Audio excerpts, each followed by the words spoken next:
to work, but we're excited that everybody's here. We think it's a great building block to continue the conversation with regard to drought, Nevada's efforts in drought, and where we go from here.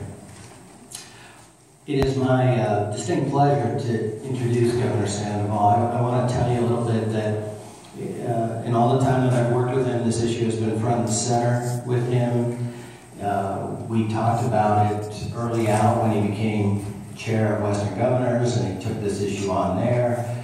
I will tell you that he meets routinely with me and other members of his cabinet and other members of state government, not just getting briefings, but having very active and sometimes lively discussions about what we're doing, where we're heading, and where we could do more. Much of this is the governor's. Much of what we're doing here is reflected in the governor's priorities that come from those meetings and elsewhere. So as I said, it's my distinct pleasure to introduce Governor Brian Sandoval.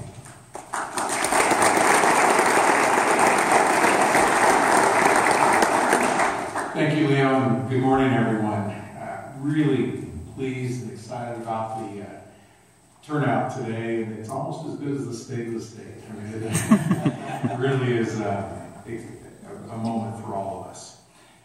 I thought I'd start, and Leo gave some preliminary remarks, but I really wanted to give to you and extend to you why I felt this drought forum is so important and what led me to asking Leo and the members of the drought forum to get to this day. So, in my term as governor, as governor, you get to travel the state. You get to meet a lot of people. You get to see a lot of things. And I want to talk to you a little bit about what I've seen. And as somebody who's grown up in the state and somebody who's raising my family in the state, why this drought hit home so much. I think all of you have been in that Southwest jet and flown over Lake Mead and seen that line that goes around the lake. You've all visited Lake Tahoe, and you see those piers extending out into the lake, and the water level is receded past the end of those piers. You drive by Walker Lake, and you see that water receding away from Hawthorne.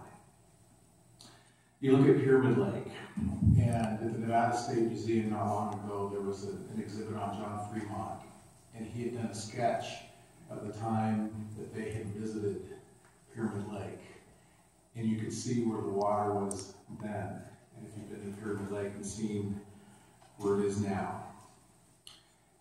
You look at the rivers in our state. For example, Truckee, Carson, and Humboldt rivers. And you remember what they were, and you see them now, and you see that trickle. You look up at the mountains, and we all remember seeing the snow caps and being so proud and seeing that, and seeing what the fact that the snow is a fraction of what it was before. You think about our tourism industry in the ski resorts up at Lake Tahoe, and the fact that they had to close in February. And I remember seeing a small ski shop, and they make their whole year on those few months, and it was closed in February.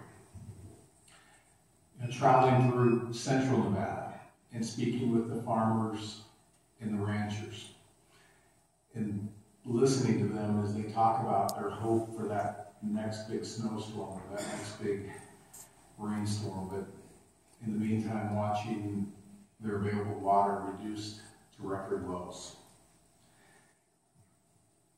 You look at the reservoirs, and I stood in the middle of Washoe Lake, but there was no lake there. It was dust. I was over at Lahawton.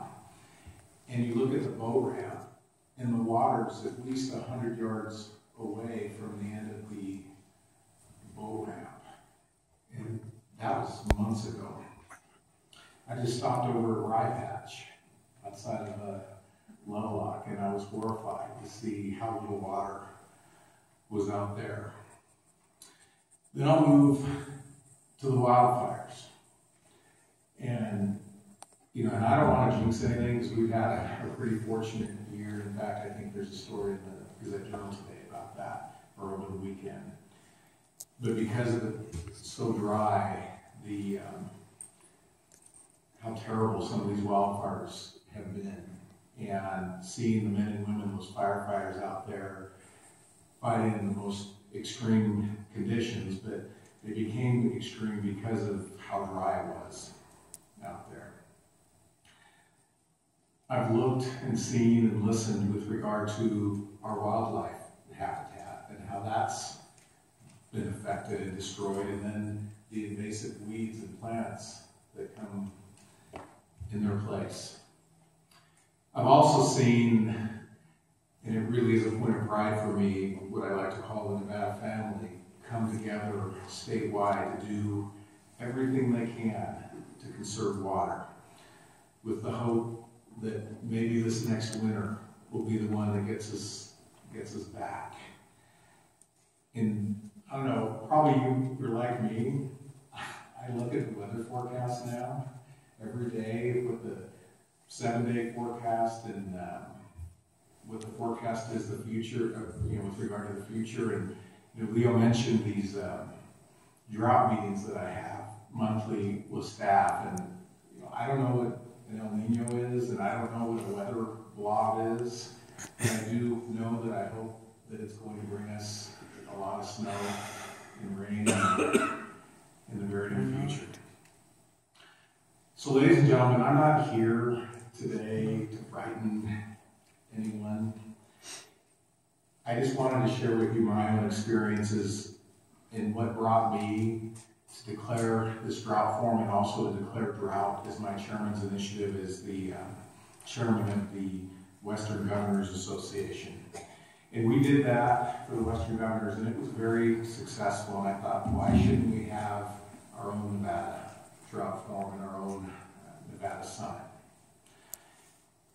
You need to know, and I think you do all know this, that Nevada, we are the best in the nation, and maybe the world, in water conservation and drought management. We shouldn't lose sight of that. But, you know, another personal experience for me, I was in Israel a couple of years ago, and I had the opportunity to speak at an international water conference. And I had an opportunity to speak with some of the Israeli water officials there, and it was this big forum, and there were literally people from all over the world, different vendors, and I took the time to walk through, you know, where all the exhibits were. And it was really amazing to me to see the innovation that was out there. And you know, obviously you're the water experts, I'm not, but it made me wonder, are we doing all we can? Is there an idea out there, or an innovation out there that we may not be aware of that we could use here?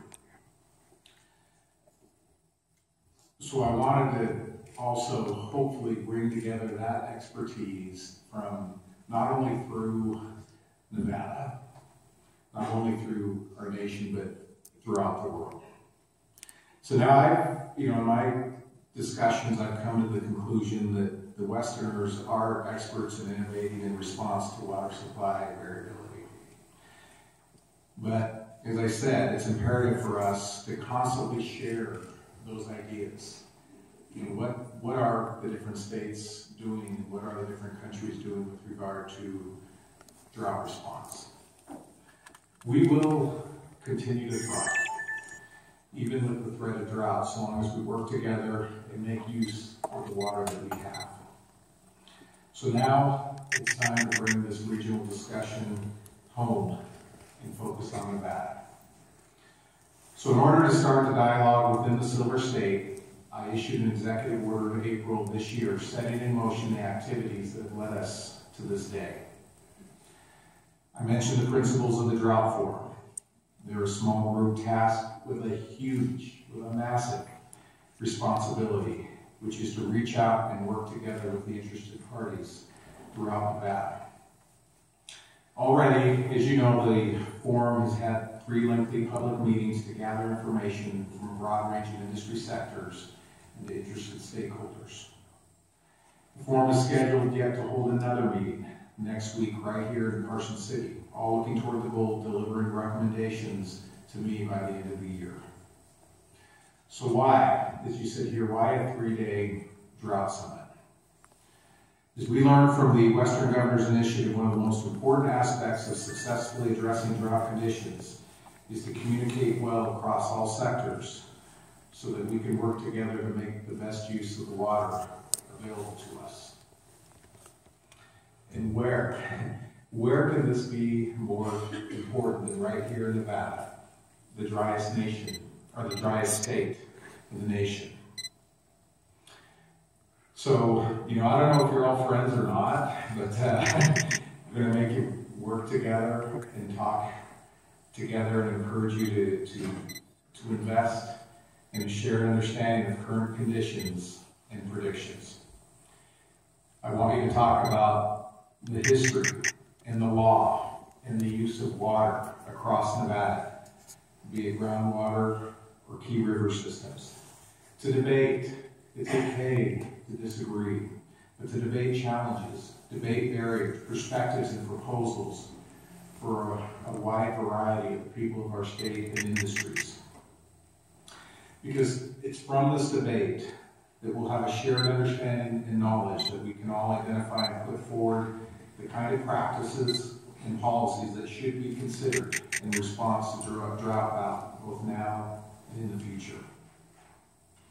As I mentioned, Nevada has a great water conservation track record to build upon. Yes, we are dry, we are large in size, and we are small in land ownership. And we have great geographical differences. But Nevada has always been recognized as being forward-thinking, innovative, and successful at the same time. So we need to celebrate that as well during this summit. But what I would like to challenge all of you to do during this summit is to listen closely and learn. We've already had some great information sharing in the meetings that have been conducted.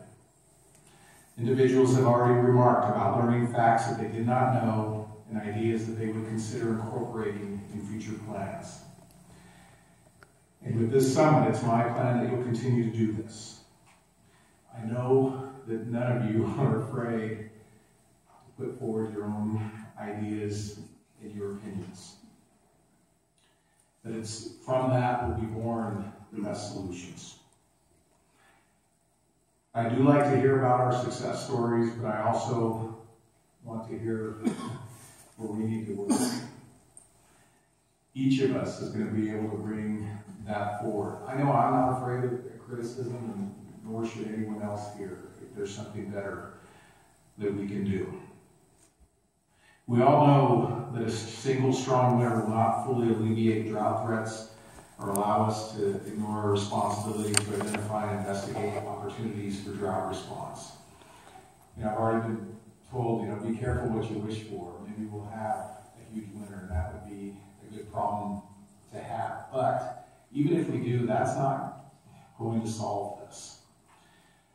So as we look forward, we have to think about Nevada's economic well-being, the health of our citizenry, and the livability of our diverse neighborhoods.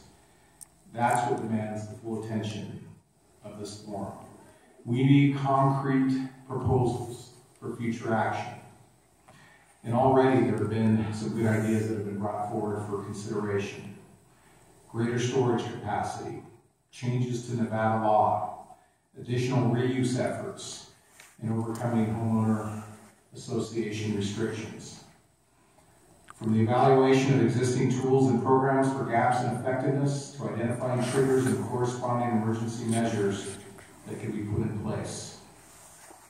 The subject of drought could not be more serious. This is not a problem that we can leave for future generations. It's going to come back. It's our moment, and it's our time to lead. I know this is a sentiment that's shared by all of you that are here today. It's shared by my cabinet, and Leo, thank you for your leadership. And I know it's shared by my fellow leaders here in the legislature. They even gave up their chairs for all of this. It's a really big deal. But you know, one of the reasons we held it in this chamber was to really increase the awareness for drought and bring it up, you know, pardon the pun, to the level that it needs to be. I do want to thank the Nevada legislature and its staff for its willingness to host this event, and I know the weight of this discussions will be equal to the importance of this chamber. I also want to thank all of those who were responsible for putting this drought forum together. This doesn't happen overnight. This is the product of weeks and months of work.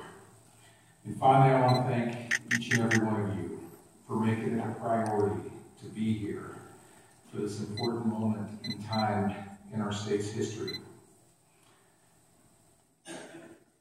In a quiet moment, I want you to pause and reflect and think about one of the solutions or one of your contributions could be part of a legacy. It could be part of a solution that solves an issue that's going to affect what I call Nevada's generations to come. What an opportunity. You know, this isn't just about sitting in a chair and listening and talking, but it is that solution, that idea that's put into practice so that folks can look back and say, wow, they did that at that drought forum. And because of that, it really has provided us this water security that we all hope for and need. So ladies and gentlemen, I know I've gone on a little bit longer than I intended to. I've gone a little bit off script here today, but I really wanted to impress upon you my appreciation and the thanks of a grateful state for your being here today and participating in the next 3 days. So with that, I'm going to take some time to listen to some of the discussion myself. But God bless all of you, and God bless the great state of Nevada. Thank you.